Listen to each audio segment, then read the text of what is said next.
यह जगत सारा क्षणिक है और आत्मा एक नित्य है। आत्मा का अनुभव बस एकमात्र नित्य है।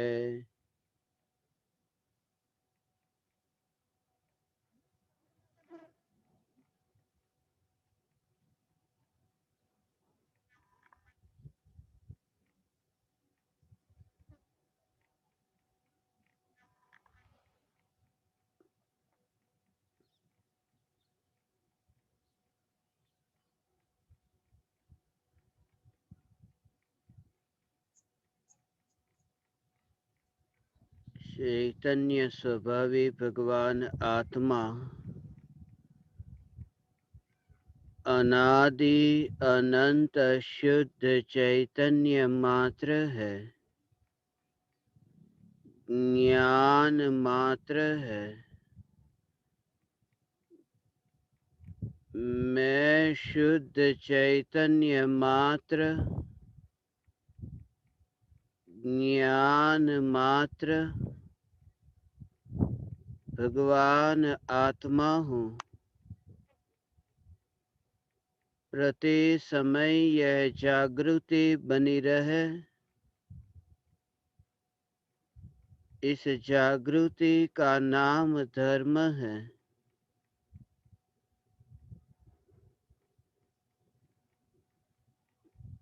चैतन्य तत्व की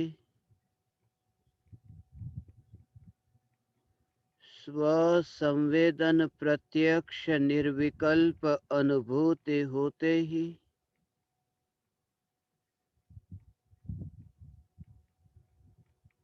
ऐसी यथार्थ श्रद्धा होती है कि मैं त्रिकाल चैतन्य परमात्मा हूँ।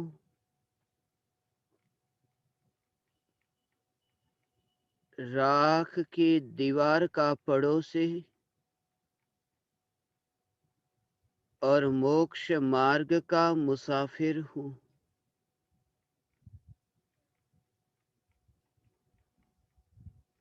अगणित ज्ञेयों के प्रतिबिंबों से जिस ज्ञान की स्वच्छता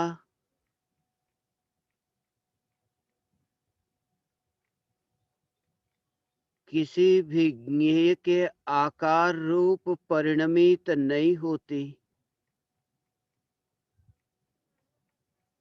ऐसा स्वच्छ ज्ञान स्वरूप मैं चैतन्य परमात्मा हूँ।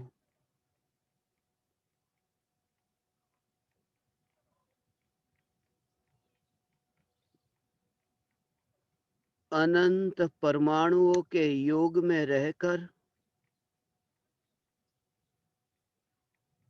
जिस ज्ञान का अनंत परमाणुओं से कोई संबंध न हुआ, जो ज्ञान सदैव ज्ञान सत्ता मात्र रहा, ऐसा अनादि अनंत ज्ञान स्वरूप मैं चैतन्य परमात्मा हूँ।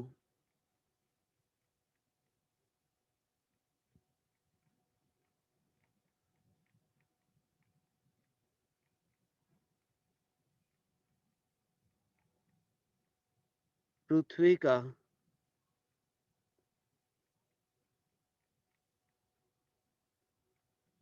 मेहमान हूँ, पृथ्वी का मालिक नहीं। यह देह रूपी पृथ्वी, इस पृथ्वी का मेहमान हूँ, इस देह रूपी पृथ्वी का मालिक नहीं।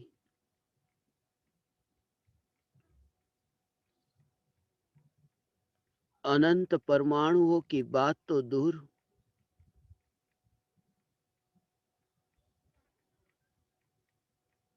अनंत विकल्पों में भी जिस ज्ञान का कभी मिलना न हुआ, अनंत विकल्प भी ज्ञान में जानने में आए, जिन अनंत विकल्पों को जानने का भी विकल्प नहीं,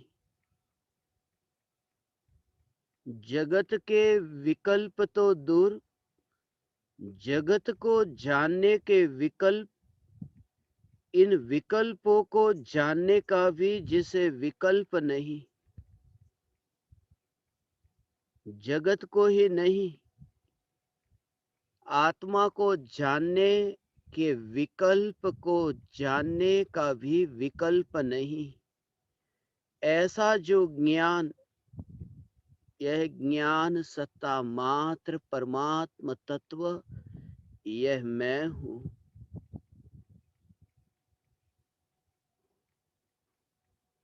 आकाश के प्रदेशों पर वास करता हूं। यह विकल्प तो तब उठे जब चैतन्य के प्रदेशों के, इस ज्ञान के प्रदेशों के अतिरिक्त कहीं और ध्यान जाए। मैं कल भी यही था और मैं कल भी यही रहूंगा। मैं सदैव यही हूं। मैं सदैव ज्ञान सत्ता के अतिरिक्त और कहीं भी नहीं हूं।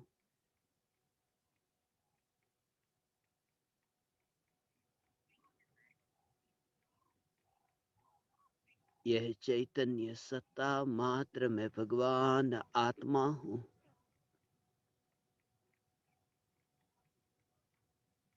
आकाश के प्रदेशों पर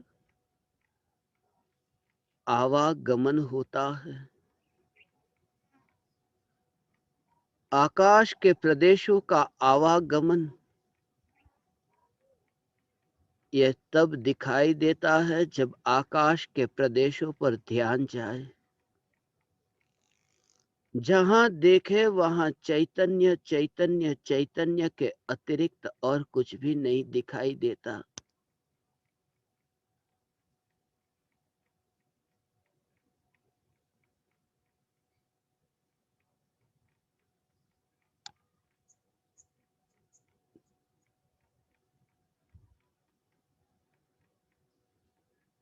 सदैव सिद्धपुर का वासी हूं।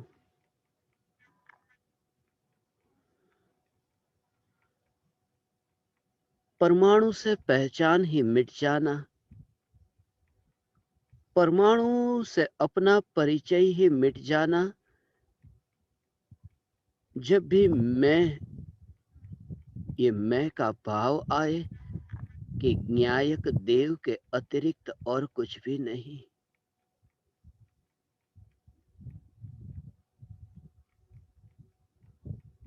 थोड़ी देर के लिए मिट्टी ने आकाश में उड़ लिया। थोड़ी देर की ये बात है। जैसे रास्ते से गाड़ी चलती है और धूल थोड़ी देर आकाश में ऊपर उड़ती है। उड़ती हुई धूल, और फिर थोड़ी देर में ही वह धूल फिर नीचे बैठ जाती है, दब जाती है। थोड़ी देर के लिए वह धूल आकाश में उड़ रही है। मगर जैसे गाड़ी के भीतर बैठा है ऐसा बादशाह, जहां धूल प्रवेश नहीं करती। ये धूल थोड़ी देर के लिए उड़ी, जमीन की ही धूल थी, जमीन से थोड़ी देर के लिए आकाश में उड़ी और फिर जमीन में जाकर के गिरी, मिल गई, वहीं पर ही दब गई। पृथ्वी की मिट्टी पृथ्वी से थोड़ी देर के लिए ऊपर आकाश में उड़ती है और फिर पृथ्वी की मिट्टी पृथ्वी में ही समा जाती है। मगर पड़ोस में जो बादशाह है, उसे कुछ भी नहीं, उसे कोई भी फर्क नहीं पड़ता, वह धूल उड़ रही है। ये देह के परमाणु, ये पृथ्वी के परमाणु, यद्यपि ये परमाणु मेरे पैर के नीचे होने चाहिए थे, ये शरीर के परमाणु ये पैर के नीचे जमीन पर होने चाहिए थे, मगर थोड़ी देर के लिए मेरे आत्मा की यात्रा हो रही है और ये देह के परमाणु जमीन से ऊपर थोड़े, किसी के परमाणु 5 फीट के लिए, किसी के परमाणु 6 फीट के लिए, किसी के परमाणु 7 फीट के लिए, जैसी शरीर की लंबाई, जैसे शरीर की ऊंचाई, बस उतनी ही ये परमाणु की थोड़ी देर के लिए आकाश में उड़ने की यात्रा। उन परमाणुओं को बोध भी नहीं कि मैं कौन हूं। उन परमाणुओं से स्वयं की पहचान नहीं, जो चैतन्य सम्राट है। और मैं चैतन्य सम्राट, इन परमाणुओं में मेरी पहचान नहीं। ये परमाणु थोड़ी देर के लिए आकाश में उड़ रहे हैं। ये परमाणु थोड़ी देर के लिए आकाश में उड़े, ऊपर उड़े हैं इसलिए कि अब जमीन पर जाकर के मिले। थोड़ी देर धूल आकाश में उड़ लेती है, वह उड़ना आकाश में रहने के लिए नहीं, जमीन पर, जमीन में जाकर जमीन दोस्त होने के लिए।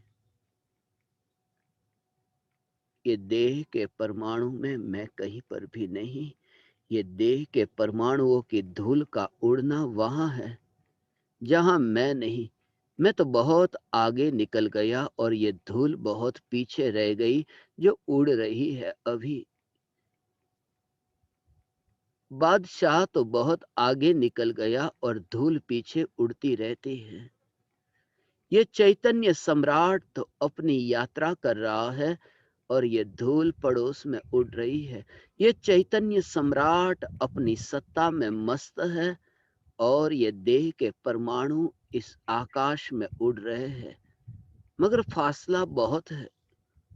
ये फासला क्षेत्र का नहीं है, ये फासला स्वरूप का फासला है। ये चैतन्य स्वरूप, चैतन्य स्वरूप, चैतन्य स्वरूप, जहां जहां देखे वहां पर उड़ती हुई धूल से न्यारा चैतन्य सम्राट का दर्शन हो। जहां जहां देखे वहां चैतन्य सम्राट का दर्शन। और ऐसा चैतन्य सम्राट तब दिखाई देता है जब ये देह के परमाणु धूल की भांति उड़ते हुए ये पड़ोस में दूर से ऐसे दिखाई देते हैं। ये शरीर के परमाणु फिर नीचे जमीन दोस्त होते हैं, मिल जाते हैं, फिर वहीं पर ही दब जाते हैं, दब जाते हैं। कोई मुर्दा जमीन में गड़ जाता है, कोई मुर्दा राख होकर थोड़ी देर आकाश में उड़ लेता है, मगर अंततः मिलता तो जमीन में ही है। और इस देह के परमाणु को जिसने इस स्वरूप से देखा, मैं राख की दीवार का पड़ोसी चैतन्य परमात्मा, मेरी जहां यात्रा हो रही है वहां ये है ही नहीं। सम्राट जहां है वहां ये धूल नहीं उड़ रही है। मेरी जहां यात्रा हो रही है वहां ये धुआं नहीं उड़ रहा। धुआं तो बहुत दूर है। धुएं से पहचान मत कर लेना कि धुआं ही अग्नि है, धुआं ही ज्योति है। धुआं और ज्योति लक्षण में भेद है। धुएं के भीतर अंतर झांक करके देखोगे तो पता चलेगा, वरना तो धुआं धुआं, अंधेरा ही अंधेरा दिखे। वरना अंधेरा दिखेगा क्योंकि धुआं ज्योति को ढकता है, ऐसा लगता है। ये ज्ञान की ज्योति जो मोह राग द्वेष के धुएं से ये ढंकी हुई, मगर जब भीतर में ही अनुभूति होती है, भीतर की ही अनुभूति होती है, तब मिट्टी भी बाहर, ये धूल भी बाहर, ये पृथ्वी ये बाहर और धुआं भी बाहर। मैं चैतन्य परमात्मा, मैं ये चैतन्य ज्योति, मैं ज्ञान ज्योति हूं। ये चैतन्य ज्योति सदैव प्रज्वलित, जो डोलती होकर भी नहीं डोलती है। यह जागृति, यह डोलना प्रति समय अलग अलग अलग अलग ज्ञेयों को जानने वाली ये ज्ञान की पर्याय को मैं चैतन्य ज्योति का डोलना कहता हूं। एक ज्ञेय को जानने वाली ज्ञान की अवस्था, फिर दूसरे ज्ञेय को जानने वाली ज्ञान की अवस्था, ये पहली अवस्था और दूसरी अवस्था, ये दो पर्याय, ये ज्ञान की दो पर्याय, ये ज्ञान की दो अवस्थाएं। मगर इन दोनों अवस्थाओं में पलटना तो हुआ, ज्ञान का आकार बदला।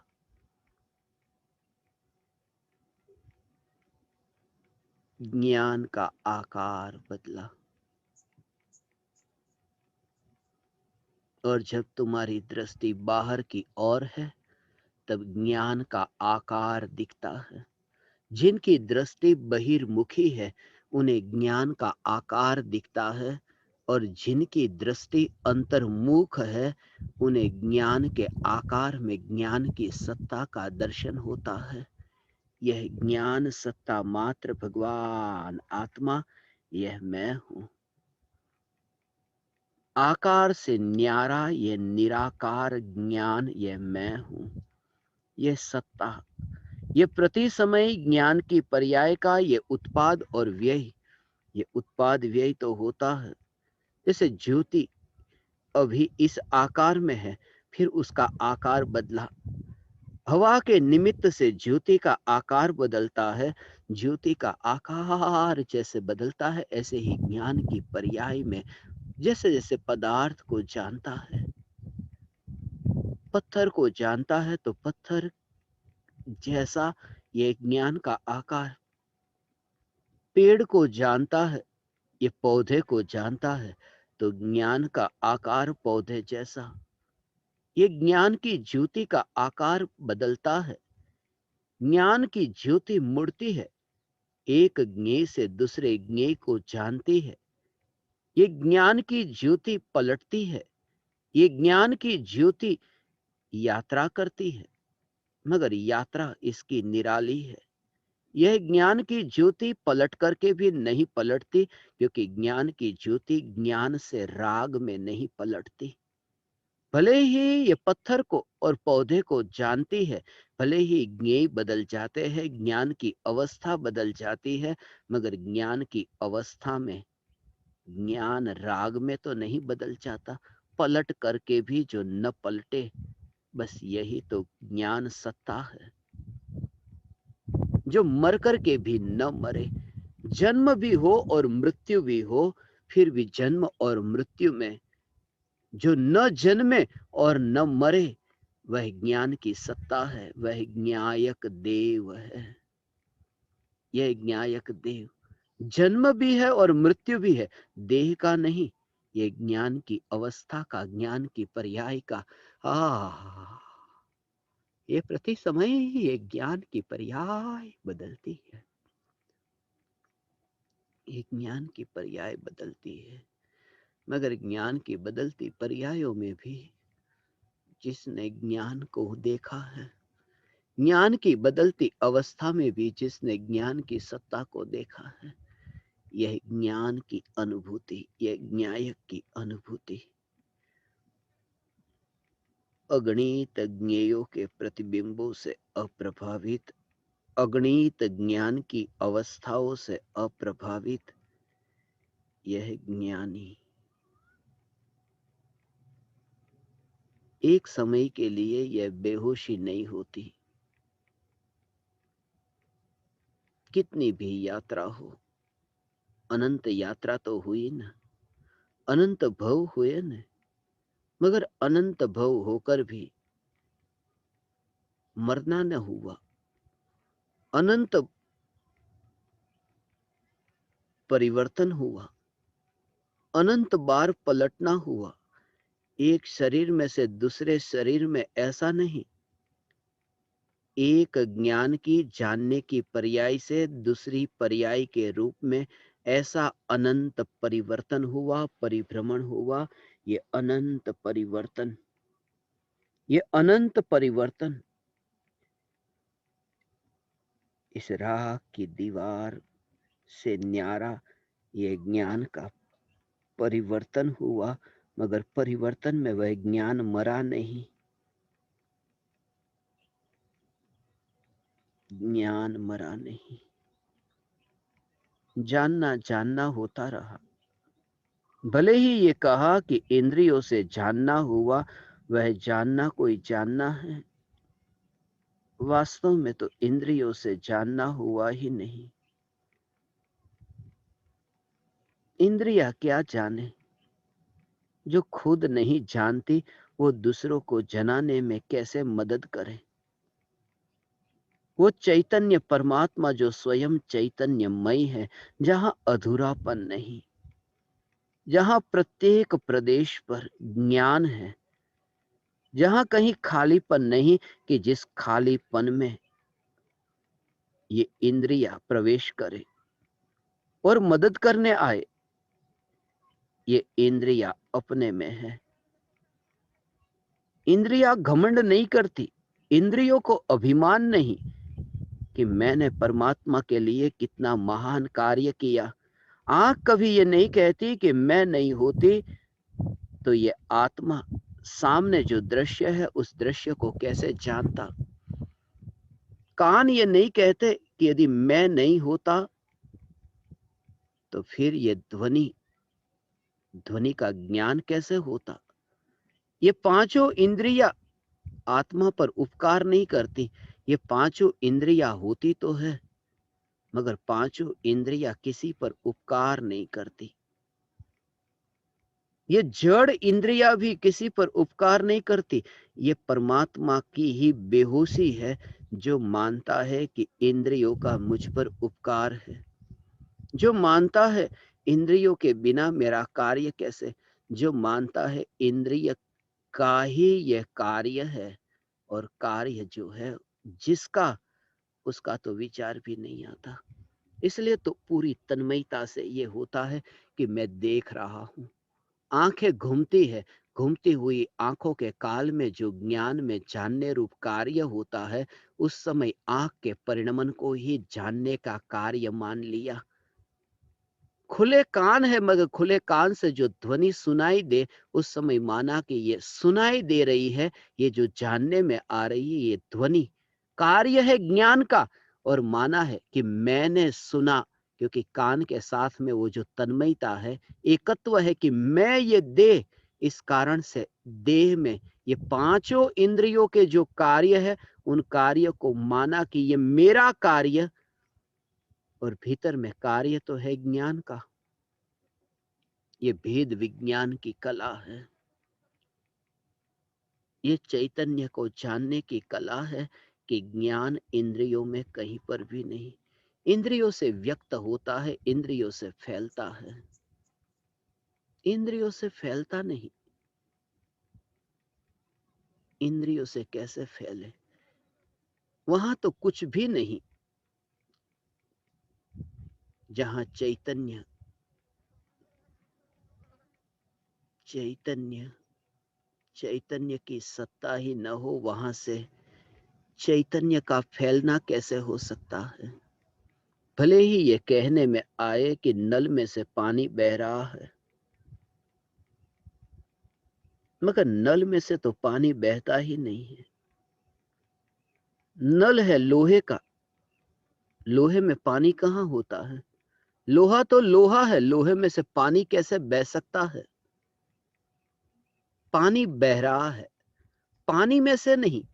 पानी पानी बस बह रहा है, पानी का प्रवाह है। पानी को तो नल का कुछ भी पता नहीं कि कौन नल।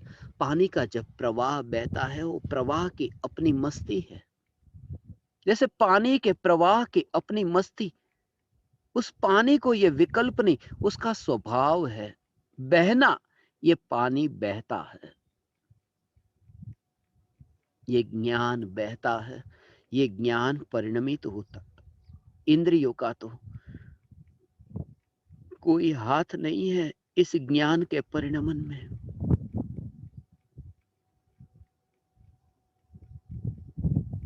जहां देखा वहां ज्ञान को ही देखा। साफ दिखे, धुंधला धुंधला दिखे, मगर ये बात तो ज्ञेयों की बात हुई कि जो पदार्थ मेरे नजर के सामने है वो अभी मुझे स्पष्ट साफ नहीं दिखाई दे रहा है, वह मुझे अभी धुंधला दिखाई दे रहा है। मगर वो धुंधला जो दिखाई रहा है उससे ज्ञान धुंधला नहीं हुआ। ये ज्ञान की कमजोरी नहीं, ये ज्ञान की कमजोरी नहीं कि ज्ञान में पदार्थ जैसा है ऐसा स्पष्ट जानने में नहीं आ रहा। ज्ञान में कोई कमजोरी नहीं, सामने जो पदार्थ है वो जैसा है ऐसा ज्ञान में जानने में नहीं आता। फिर भी ज्ञानी का आत्मज्ञान छूटता नहीं, क्योंकि आत्मज्ञान के लिए जरूरी नहीं कि जो पदार्थ आंखों के सामने है जैसा है वैसा ही जानने में आए। यह आत्मज्ञान की शर्त नहीं, यह तो केवल ज्ञान की बात है कि जैसा ज्ञेय ऐसा ही ज्ञान में जानने में आए। आत्मज्ञान के लिए तो धुंधला धुंधला ऐसा दिखाई देता है, मगर धुंधले धुंधले में ये जो जानना हो रहा है, ये जानना उस ज्ञेय में मिला नहीं है। ज्ञेय से ज्ञान नहीं, ज्ञेय का ज्ञान में प्रवेश नहीं, ये जागृति के बल पर आत्मज्ञान टिकता है। यह जागृति के बल पर कि ज्ञान और ज्ञेय ये अपने अपने में है, यह जागृति परम धर्म है। जहां देखा वहां ज्ञान को देखा। आज भी मैं यहाँ और कल भी मैं यहाँ रहूंगा, मगर कल परिचय देने वाले कोई और होंगे या न भी होंगे। ये स्वयं की घोषणा करने वाले, ये परिचय देने वाले हर बार नए नए नए नए आते हैं। ये परिचय देने वाले रोज नए नए आते हैं। एक दिन एक गांव में प्रवचन होता है, वह परिचय देता है। फिर दूसरे दिन दूसरे गांव में कोई दूसरा व्यक्ति परिचय देता है। प्रवचन का कार्यक्रम होता है, कोई पराया एक गांव में, कोई पराया दूसरे गांव में परिचय देता है। परिचय देने वाला बदलता रहता है, मगर परिचय जिसका दिया जा रहा है वह मैं। ये तो बदले गए, वे तो परिचय देने वाले चले गए। बहुत ने प्रयास किया, परिचय देना चाहा, मगर वे तो गए। फिर नए आए, ये परिचय देने वाले। तुम जिस राख की दीवार को देखते हो, ये परमाणु, ये होठ के परमाणु, ये जीभ और तालू के परमाणु, जिन परमाणुओं के टकराहट से ये ध्वनि उत्पन्न हो रही है, ये ध्वनि, ये पुद्गल के परमाणु, ये परिचय देने वाले। कल के शब्द अलग थे, आज के शब्द अलग है। कल की वाणी परिचय देना चाहती थी मेरा, आज की वाणी परिचय देना चाहती है मेरा। मगर मैं परिचय देने वाला नहीं, मैं वह जिसके बारे में परिचय दिया जा रहा है, जिसके बारे में परिचय दिया जा रहा है, जिसका परिचय नहीं, जिसके बारे में, जिसके बारे में। मैं यदि अमेरिका के बारे में कुछ कहूं कि अमेरिका ऐसा है, वैसा है, ऐसा है, वैसा है, अमेरिका का परिचय नहीं, अमेरिका के बारे में कुछ कह रहा हूं। सत्य का दर्शन करने के लिए प्रत्यक्ष जाना होता है, प्रत्यक्ष अनुभव होता है। इसलिए ये वाणी आत्मा के बारे में कह रही है, ये वाणी मेरे बारे में कह रही है। ये वाणी मुझे नहीं, मैं तो अव्यक्त हूं, ये अव्यक्त न्यायक आत्म राम।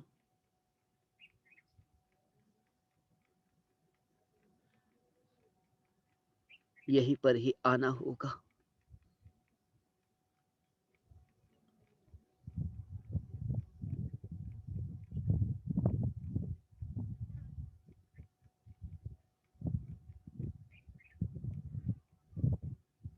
जिनका धन लिया है उसका धन लौटा देना, लौटाने जाना ही पड़ेगा। जहां से मिट्टी ली वहां की मिट्टी को लौटाना होगा। इसलिए तो ये पृथ्वी की मिट्टी को पृथ्वी पर लौटाने के लिए यहाँ औपचारिकता है। ये पृथ्वी की मिट्टी पृथ्वी को लौटाने के लिए ये जागृति, फासला इतना दिखे।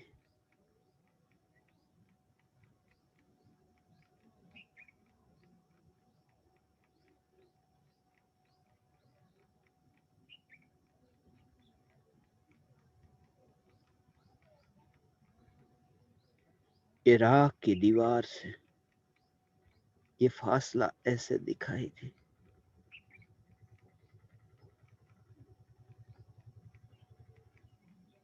जैसे ये कीड़े मकोड़े, ये मक्खी मच्छर, इनमें भी यदि तुम देखो तो तुम्हें वह दिखाई दे।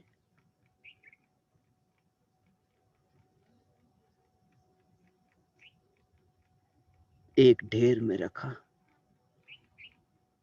एक ढेर में ये ढेर है।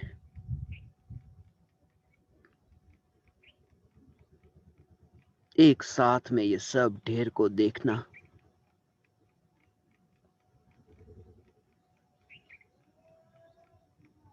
और स्वयं को उससे न्यारा देखना, ये ढेर से न्यारा देखना। तरह तरह के वस्त्रों से न्यारा देखना।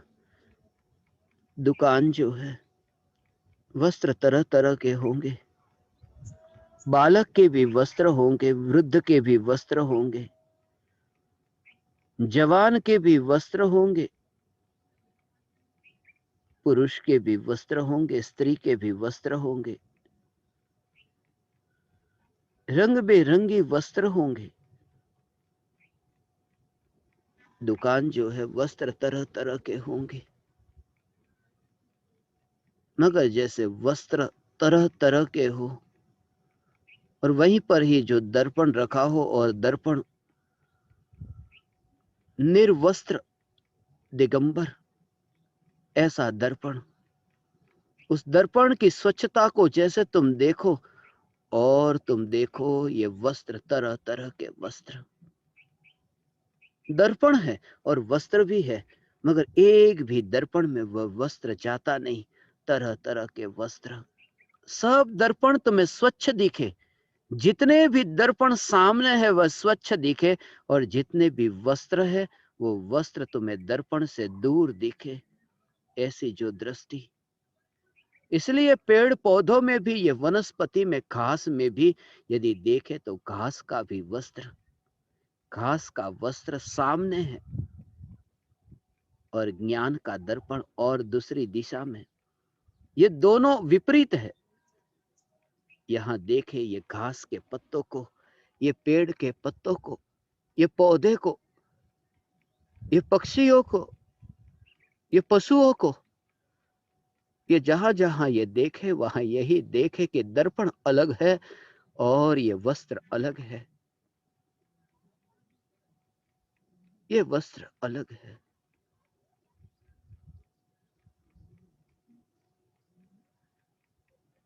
चाहना तो बहुत है।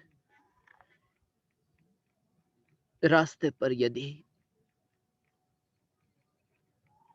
पुराने फटे पुराने कपड़े बिकते, अच्छा नहीं लगता। लोग क्या सोचेंगे, मगर मेरे पास धन नहीं। मैंने रास्ते के कपड़े पहने, रास्ते पर बिकते हैं। 2-2 रुपये, 5-5 रुपये के वस्त्र को मैंने पहना। लोग हंसते। पुराने कपड़े थे, 2-5 रुपये में बिकते थे। पुराने थे न, इतने पुराने थे, फटे पुराने कपड़े 2-5 रुपये में बिकते थे। मगर किसी को पता न चल जाए कि ये पुराने कपड़े खरीदकर मैंने पहने हैं। ये कपड़े पुराने हैं, किसी को पता नहीं चलना चाहिए। कैसा लगता है किसी का कपड़ा कोई पहने नहीं, पुराना कपड़ा पहनना नहीं, सेकंड हैंड हो गया। जिस वस्त्र को मैं सेकंड हैंड मानता हूं, फिर उसे पहनने में ऐसा लगता है कि ये मेरी कैसी परतंत्रता है। सेकंड हैंड में इतनी परतंत्रता लगती है, इतनी हीनता का भाव होता है। मगर ये देह के परमाणु ये सेकंड हैंड नहीं, ये इनफाइनाइट हैंड है। अनंत अनंत आत्माओं ने पहन करके छोड़े हुए ये देह के परमाणु।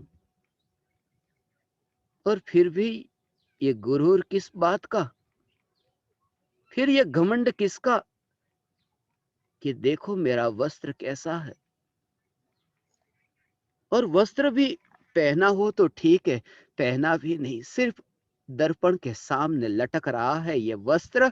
और ये भ्रम और ये भ्रमित होना कि देखो कि ये वस्त्र मेरा वस्त्र, पहना नहीं, अनंत बार बदलता बदलता, अनंत बार ये रूप बदलता हुआ ये वस्त्र।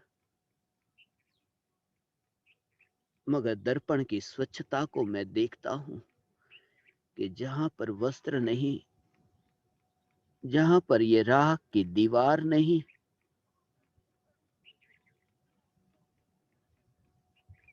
जहां पर ये मिट्टी का पुतला नहीं, जहां पर ये मांस का ढेर नहीं, जहां पर ये चमड़ियों से मढ़ा हुआ मांस नहीं, थोड़ी देर के लिए ये मांस चमड़ियों से मढ़ा हुआ है। थोड़ी देर के लिए ये पुतला मांस से ही सजा है।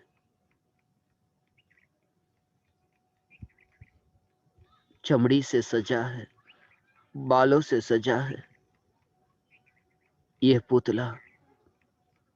और पुतले में स्वयं की पहचान कौन करे, जिसने ये जाना कि मैं परमात्मा हूं। मैं सदा काल अपने में,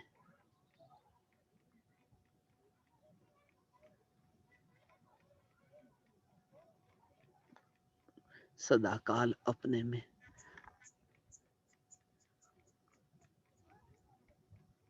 चैन न पड़ा घर में कि कब होंगे भावलिंगी मुनि के दर्शन, कब होंगे वन विहारी संत के दर्शन, दिगंबर संत के दर्शन कब होंगे।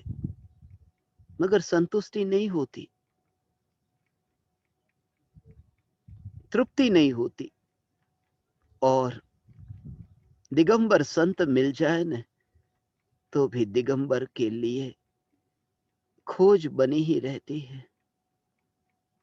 आचार्य कुंद कुंद देव भी दिगंबर होने के लिए ही पुरुषार्थ करते थे। आचार्य कुंद कुंद देव भी निर्वस्त्र होने का पुरुषार्थ करते थे। वे भी वस्त्र सहित थे, वे भी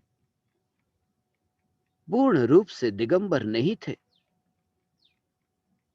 अरिहंत परमात्मा भी पूर्ण रूप से दिगंबर नहीं है, सिद्ध परमात्मा जो दिगंबर। इसलिए दिगंबर को देखने के लिए तुम्हें स्वयं ही दिगंबर होना होगा। दिगंबर को देखने के लिए ये स्पष्ट देखना होगा, आंख, कान, ये देह के परमाणु, ये इंद्रियों के परमाणु, ये शरीर के परमाणु, ये शरीर के परमाणुओं का कोई उपकार नहीं, इसलिए शरीर के प्रति राग नहीं। मेरे जानने के कार्य में ये देह का कोई उपकार नहीं, इसलिए देह के प्रति राग नहीं है।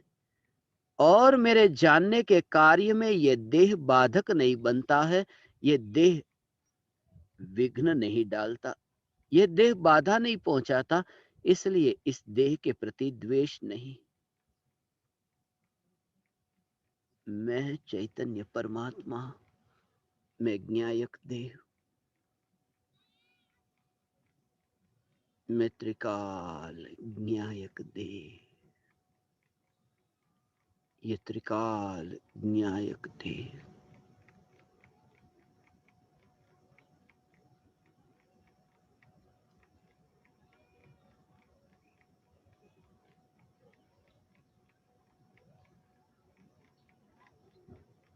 यह तो प्रमाद है जब तक वस्त्र पहना, यह प्रमाद है, यह प्रमाद है जब सोते हैं, अभी भी गद्दे को बिछाया है, अभी भी रजाई को ओढ़ा है। कब छूटेगा यह प्रमाद, जब गद्दी पर सोता नहीं और रजाई को ओढ़ता नहीं। अभी अधूरी दशा है, कब आएगी वह दशा।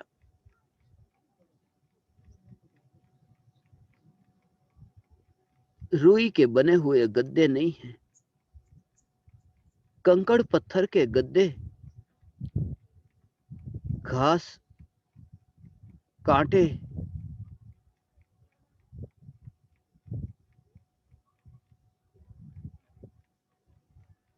ये जमीन के परमाणु, यही तो गद्दे।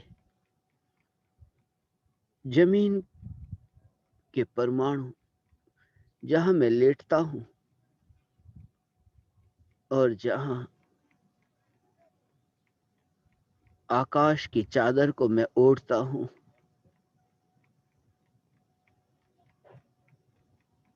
चादर भी ओढ़ी है और गद्दा भी है, हवा भी चलती है। ये सब दृश्य, मगर इन सभी दृश्य में मैं कहीं पर भी नहीं।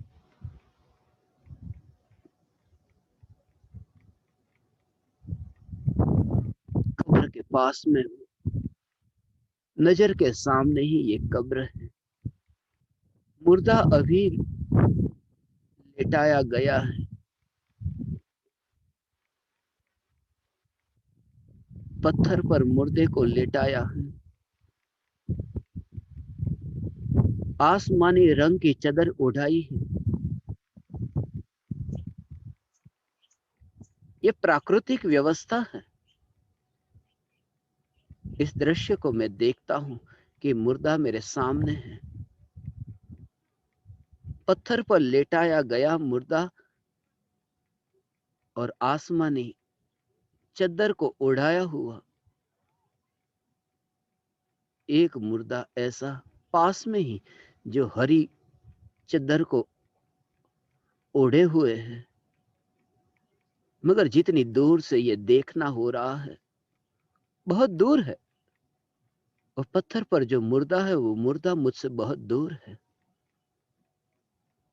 बहुत दूर है। भले ही आसमानी चदरिया हो, भले ही पत्थर पर लेटा हो, मगर है दूर। जब मैं दृष्टा हूं और मैं जीवंत होकर के उस मुर्दे को देखूं, फिर मृत्यु कहां है? बस थोड़ी देर पहले ही ये दृश्य मैंने देखा है। पत्थर पर लेटा है ये शरीर,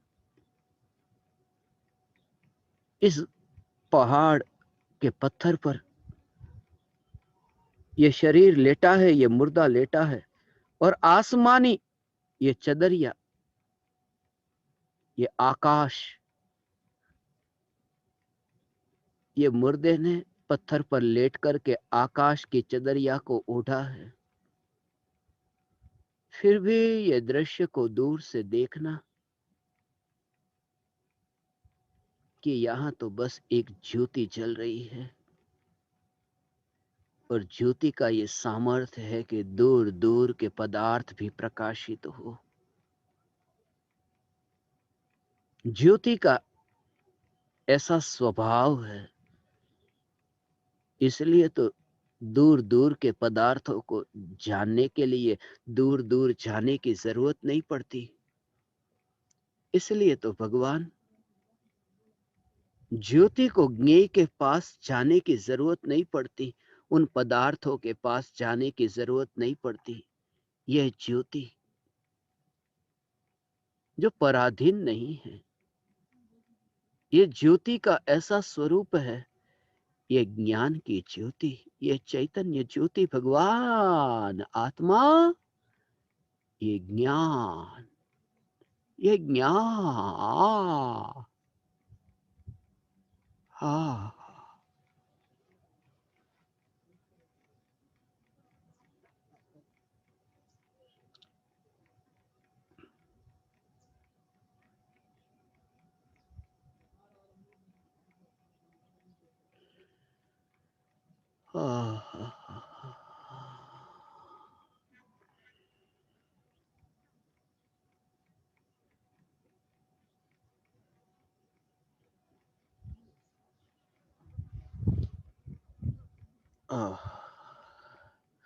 नया नया नया नया नया नया ये दृश्य, ये नया नया दृश्य है, नए नए ज्ञेय है, मगर ज्ञान की ज्योति को ज्ञेय के पास जाने की जरूरत नहीं पड़ती। ऐसे ही ये ज्ञान की ज्योति ज्ञेय के पास जाने की जरूरत नहीं पड़ती, अर्थात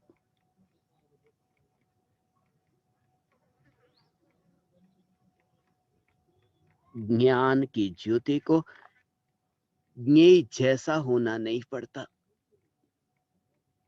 जैसे सामने पहाड़ है और ज्ञान से पहाड़ जानने में आ रहा है, ज्ञान की ज्योति से पहाड़ प्रकाशित होता है, तो ज्ञान को पहाड़ होने की जरूरत नहीं।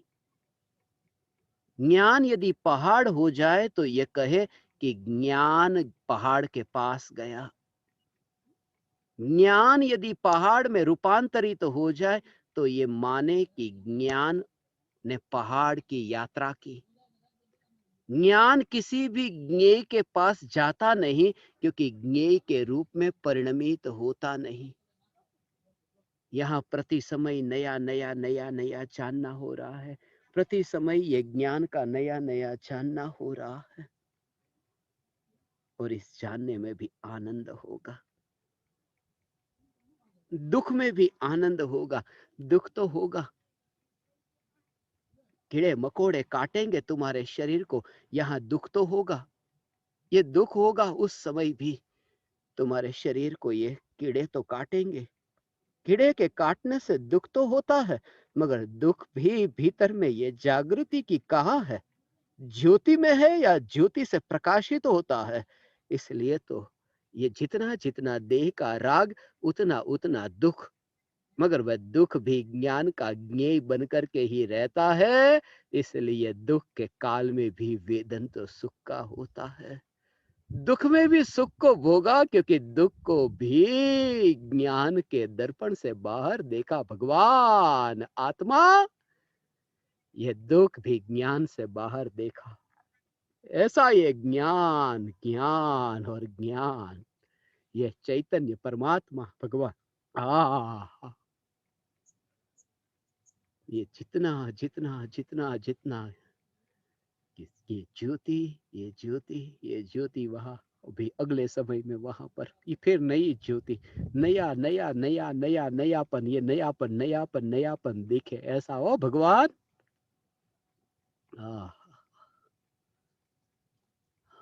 दुख का जो भाव है ना भगवान, ये दुख का भाव है ना भगवान, ये दुख का भाव तो जड़ है। ये दुख को पता ही नहीं कि मैं दुख हूं। दुख का भाव जड़ है।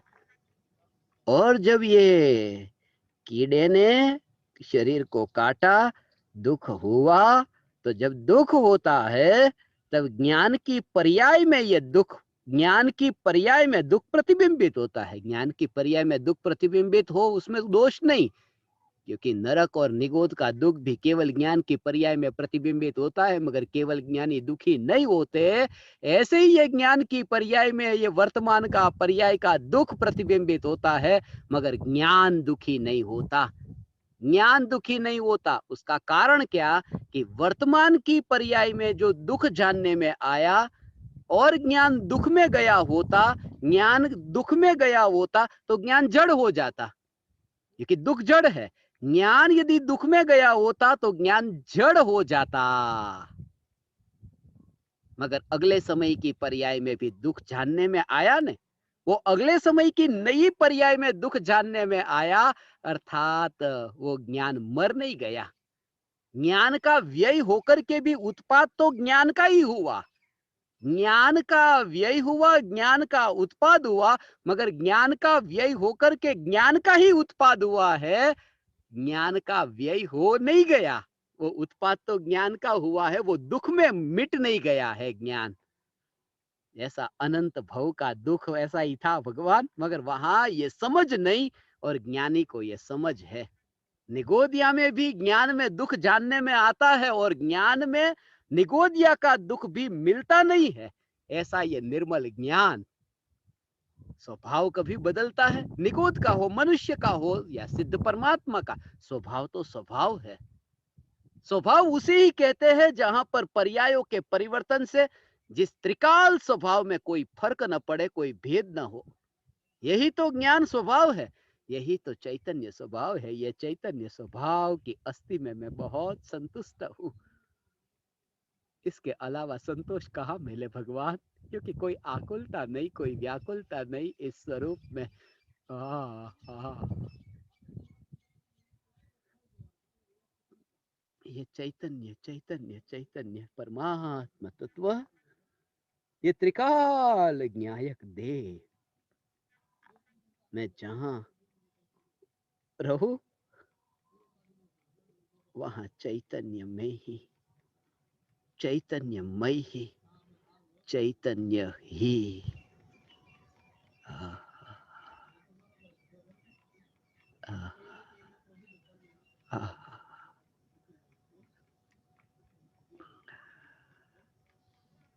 अनंत दुख जिस ज्ञान का नाश न कर सका, अनंत दुख का भाव जिस ज्ञान को मिटा न सका, ज्ञानी का दुख अनंत दुख नहीं होता।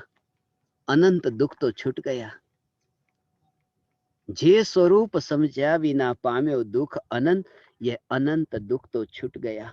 ये अनंत दुख का तो छूटना हुआ, मगर फिर भी अभी जितने अंशों में राग है उतने अंशों में दुख है। जितने अंशों में राग है उतना दुख है, मगर वो दुख तो कम हो गया ने। जब इतना तीव्र दुख था निगोद का, इतना अनंत दुख था, ऐसा अनंत दुख वो भी ज्ञान को कुछ भी न कर सका, तो वर्तमान का दुख ये ज्ञान का क्या बिगाड़ेगा भगवान। ये ज्ञान की सत्ता में आनंद है। ऐसा ये ज्ञान, ज्ञान और ज्ञान, ऐसे ही तो ज्ञान, ज्ञान और ज्ञान, यही तो ज्ञान की सत्ता है।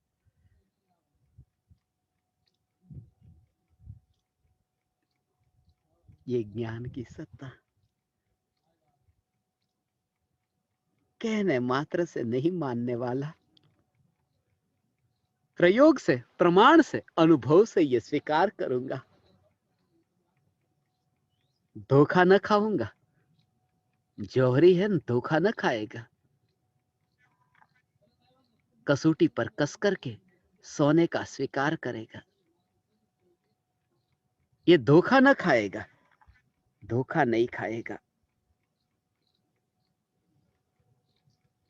ये सोना है, इसका पता कैसे चले? आग में डालो तभी तो पता चलेगा कि जितना जितना जलेगा वह काली मां जलेगी, वह मैल जलेगा और सोना तो निखरेगा।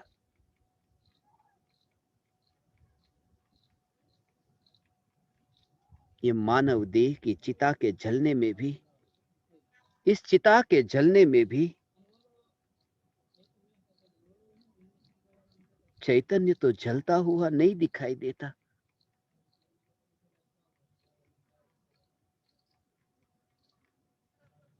यह कौन है?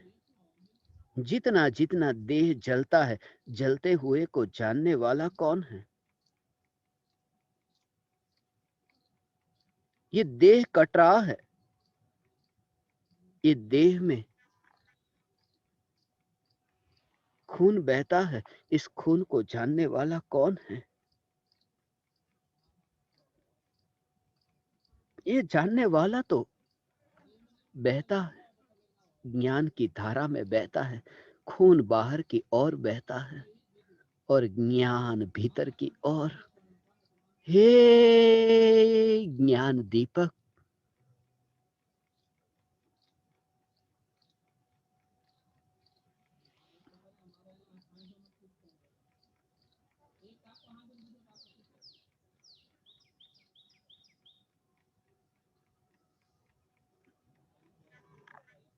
पुत्र पत्नी परिवार ने तो बहुत बार पुकारा था,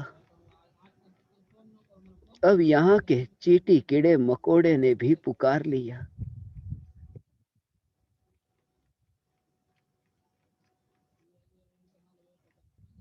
मगर कोई सुनते ही नहीं।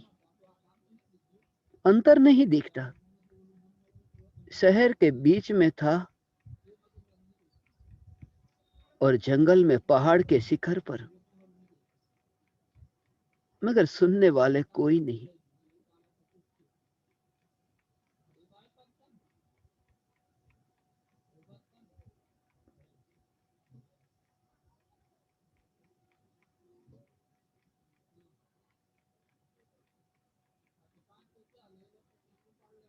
सुनने वाले कोई नहीं यहाँ,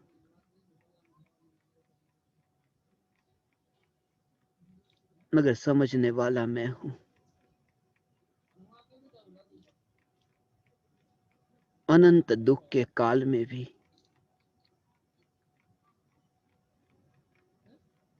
ज्ञान की सत्ता न मिटी। भगवान आत्मा ऐसा सामर्थ्यवान है, ज्ञान की सत्ता न मिटी। अनंत काल बीता, जिस समय केवल ज्ञान प्रकट होता है, आत्मा की जो सर्वज्ञत्व शक्ति है, यह सर्वज्ञत्व शक्ति व्यक्त होती है पर्याय में। शक्ति तो थी अनादिकाल से, निगूढ़ या में भी सर्वज्ञत्व शक्ति होती है। भले ही अल्प ज्ञान है, मगर फिर भी सर्वज्ञ शक्ति संपन्न है। वो शक्ति ढकती नहीं है, वो शक्ति मिटती नहीं, वो शक्ति तो वहीं पर भी है, निगोदिया में भी। एक समय की केवल ज्ञान की पर्याय, जो लोकालोक को जानने वाली केवल ज्ञान की पर्याय, दूसरे समय की केवल ज्ञान की पर्याय, तीसरे समय की केवल ज्ञान की पर्याय। ये पर्याय की कैसी महिमा! ये पर्याय की महिमा कि एक एक समय में लोकालोक को जाने बिना विकल्प के, ऐसी ये केवल ज्ञान की पर्याय। और ऐसी अनंत केवल ज्ञान की पर्याय प्रकट हो, ऐसी जो शक्ति भगवान आत्मा में है, वो शक्ति निगोदिया के अनंत दुख भोगने के काल में भी व्यक्त है। व्यक्त है अर्थात शक्ति रूप में वहां प्रकट है। ऐसी शक्ति निगोदिया को अनंत दुख के भोग के काल में, ये तीनों काल में टिककर रहने वाली ये सर्वज्ञ शक्ति, ये ज्ञान, ऐसा ये ज्ञान जो लोकालोक को जान सके, ऐसा शक्ति, शक्ति वाला ये ज्ञान। भगवान ऐसा हो, अब रोना कहाँ रहा कि अरे दुखी बहुत हूँ, ज्ञान होता ही नहीं है। मैं बहुत दुखी हूँ क्योंकि मुझे याद रहता नहीं है। मुझे याद नहीं रहता, याददाश्त कम है, शास्त्र याद नहीं रहते। यहाँ ये कहते हैं, अनंत दुख को भोगने वाले निगोदिया की सर्वज्ञत्व शक्ति त्रिकाल त्रिकाल है। और ये शक्ति जब निगोदिया की है तो मेरी क्यों नहीं? मैं अनंत शक्तिशाली परमात्मा हूँ, अनंत शक्तिशाली। वो व्यक्त होगी कहाँ से होगी? जो यहाँ है वही तो व्यक्त होगी। बाहर से तो कहीं आती नहीं, बाहर से आती तो कोई पहले ही दे देता। बाहर से आती ये सुविधा ही नहीं, क्योंकि यहाँ लेन-देन की सुविधा नहीं। ऐसा मैं परमात्मा हूँ। हे ज्ञान दीपक, तुम स्वयं ज्ञान हो, तुम स्वयं सर्वज्ञ हो, तुम दुखी नहीं हो। दुख को उस किनारे देखो और तुम हो इस किनारे। दुख है उस किनारे, दुख है बहुत दूर खाई में, और मैं हूँ पहाड़ के शिखर पर।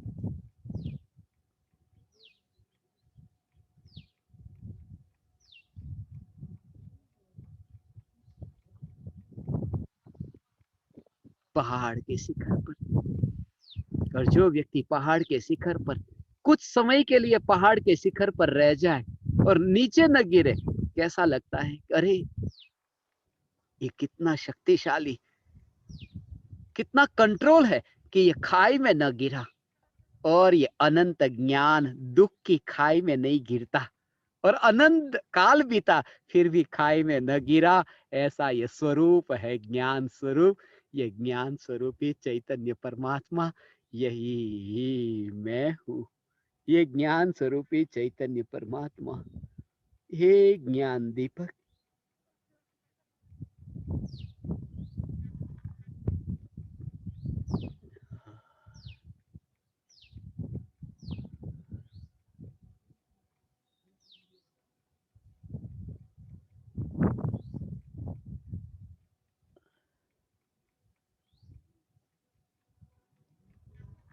मिट्टी मिट्टी से मिलने के लिए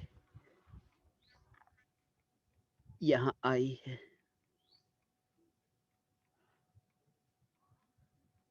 मैं झंझट में नहीं पड़ता। किसी को किसी से मिलना है तो मिलने दो, इस झंझट में मैं नहीं पड़ता। दो आदमी रास्ते पर मिलते हो, मैं कहूँ क्यों मिले तुम, कब तक मिलते रहोगे तुम? इंटरफियर मत करना, वो उनका निजी मामला है। किसी पराये के निजी मामले में तुम मत पड़ना।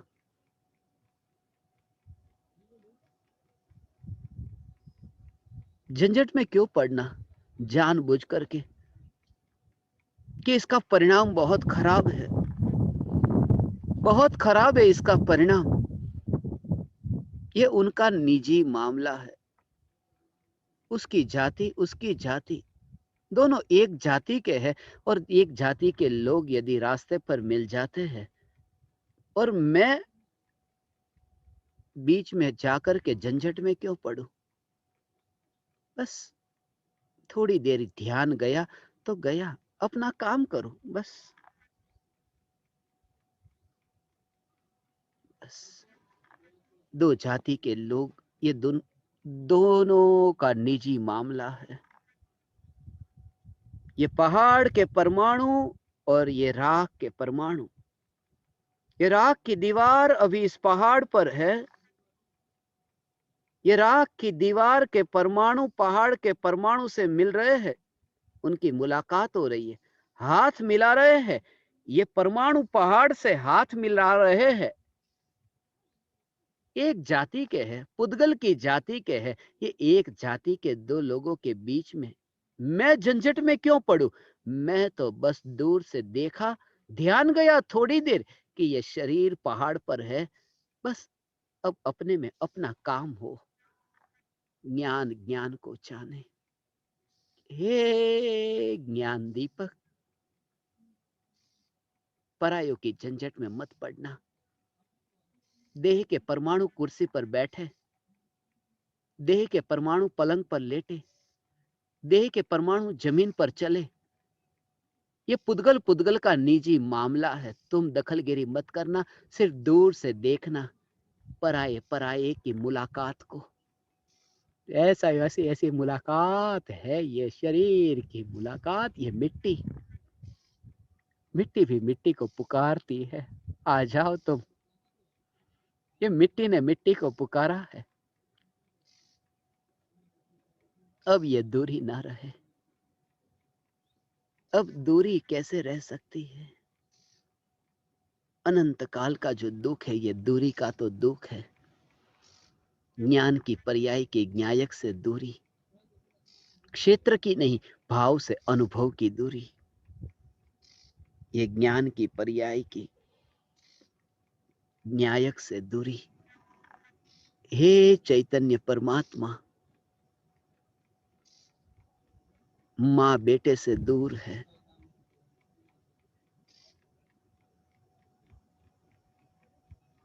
यही तो बेटे का रोना है। 9 महीने तक जो बेटा मां के साथ रहा, मां से अलग हुआ, हंसते हंसते नहीं, रोते रोते। वो रोना इस बात को बताता है, दूरी हो गई। मां से इतना निकट था कि ये दूरी, दूरी में रोना ही हो सकता है, हंसना कैसे होगा? मां की संतान मां से दूर जाए और हंसे, ये हंसना कैसे हो सकता है?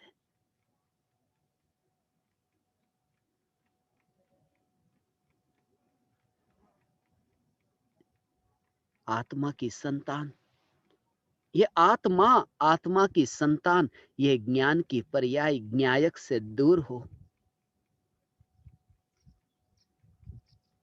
यही तो संसार है।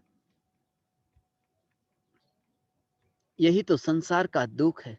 जब ज्ञान की पर्याय ज्ञायक में ढली के पूर्ण रूप से आत्मा ने आनंद को भोगा।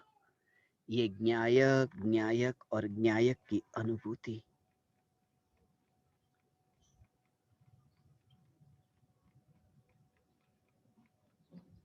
पुरानी मिट्टी यहां से आई, मिट्टी मिट्टी से मिलने के लिए बेताब थी। मैं साक्षी था।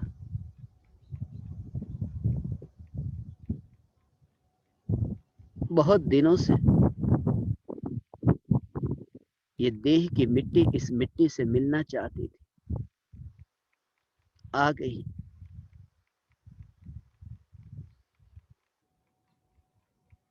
मगर अब मैं यहां से उठूंगा। यदि मैं यहां से उठूं और मिट्टी में यह मिट्टी नहीं मिलती, तब फिर कि जब मिट्टी मिट्टी में नहीं मिलती, तो मिट्टी ज्ञायक में कैसे मिली? मैं इस जमीन पर बैठा, जमीन पर बैठ कर के भी जमीन में मिल तो नहीं गया ना, सत्ता तो स्वतंत्र रही ना। तो फिर ज्ञायक से ये मिट्टी कैसे मिल सकती है?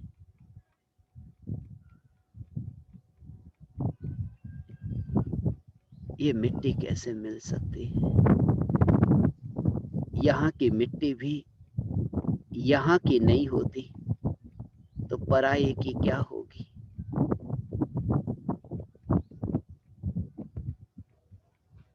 सिद्धों के पास जाने से पहले मिट्टी को मिट्टी से मिलने के लिए पहाड़ पर आना होगा। ये दशा सहज होगी। ये दशा सहज होगी, मिट्टी मिट्टी से मिलने के लिए आएगी।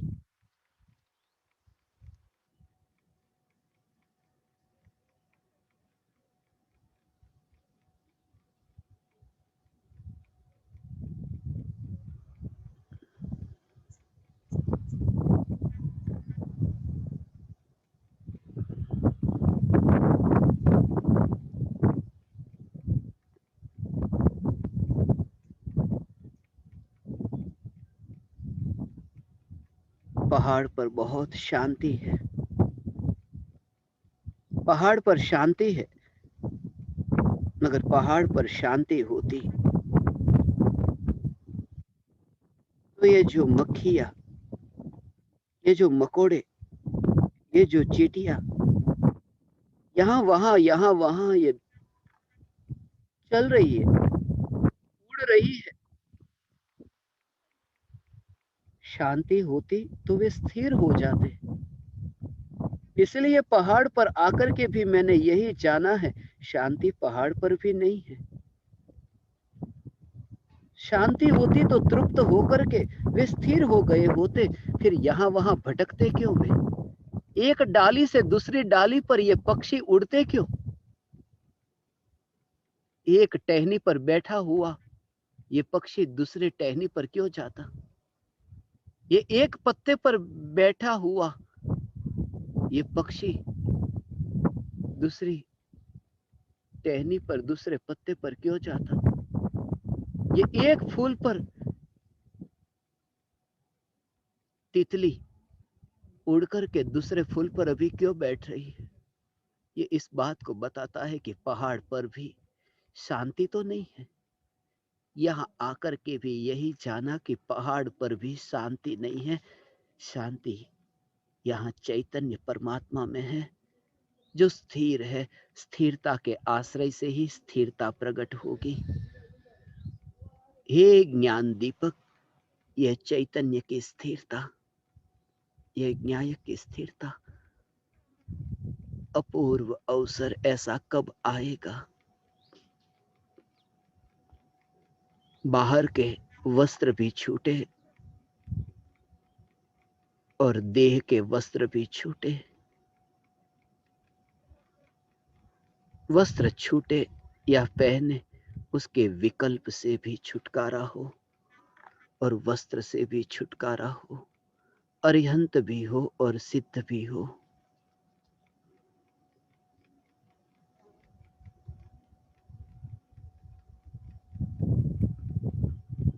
देह के पहाड़ पर बैठा है परमात्मा, अधर बैठा है, छूता नहीं है, आकाश में उड़ता हुआ यह परमात्मा देह को छूता भी नहीं है, ऐसा अस्पर्शी यह परमात्मा, अस्पर्शी परमात्मा। यह परमात्मा मैं हूं, यह परमात्मा मैं हूं, यह परमात्मा मैं हूं। ओ